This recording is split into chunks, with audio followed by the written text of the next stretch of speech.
Deep Dive. Today we're digging into the Grand Ethiopian Renaissance Dam, or GERD. Africa's largest hydroelectric project, and certainly one surrounded by a lot of intense debate. Absolutely.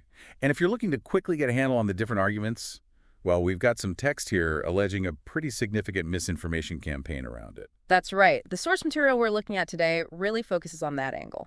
So our mission is to unpack this text, see what the core arguments are, especially the allegations against Egypt. And right away, what jumps out is the central claim that Egypt actively pushed misinformation. How so? What was the initial framing? Egypt framed the GERD as an existential threat. That's a strong term. An existential threat to its water security, specifically. Exactly. The allegation was the dam would essentially block the Nile, cause drought.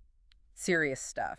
Okay, but the source we have disputes this. Very clearly. It labels those claims scientifically unsubstantiated and politically motivated, basically setting an alarmist tone from the get-go. So not based on the hydrological facts, as Ethiopia presented them, according to this text. That's the argument. And the text then details what it calls a multi-layered campaign to spread this narrative.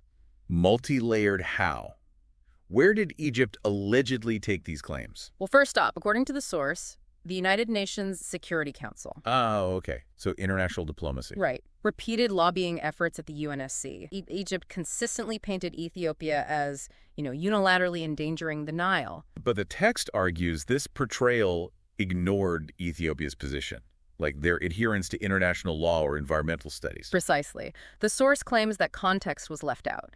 It even states quite strongly that several countries were surprised by Egypt's lies and shamefulness. Strong words indeed. And it draws a conclusion from that. A very direct one. Egypt is no longer trusted by the international community. That phrase actually comes up multiple times. Okay, so the UNSC is one layer. What else? Next, the source points to the Arab League. And the allegation there. Similar theme. Manipulation.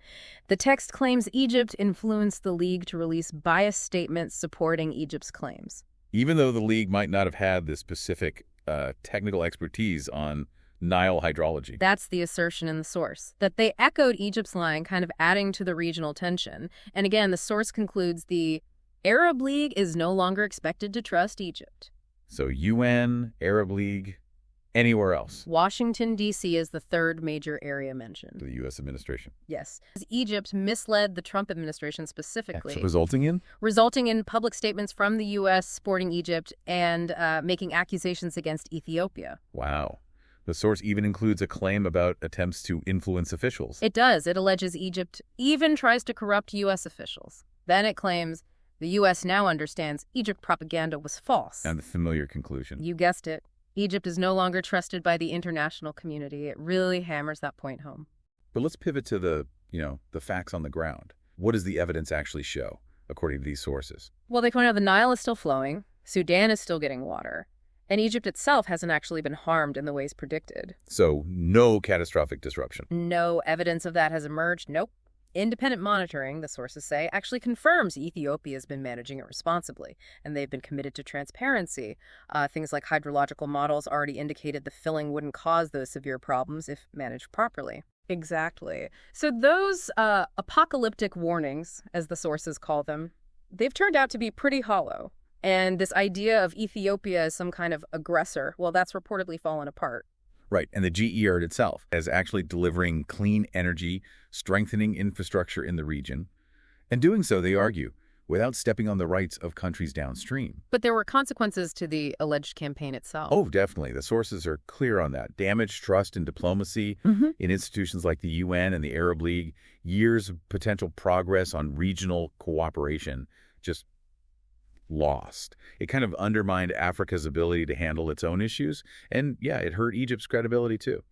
Egypt is no longer trusted by the international community. Right. So if we boil it all down from our source material for this deep dive, we've seen how a powerful narrative alleging disaster and existential threat was apparently constructed.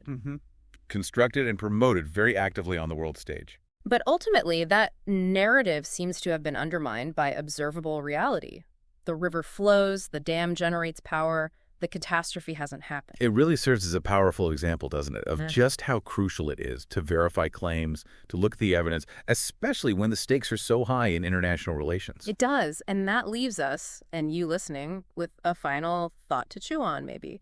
When you see these kinds of alleged large-scale misinformation campaigns in international disputes, what are the real long-term consequences for diplomacy, for trust between nations? And maybe digging deeper, what responsibility do global institutions, the UN, regional bodies have to ensure that factual accuracy isn't lost in the political crossfire? Something to think about.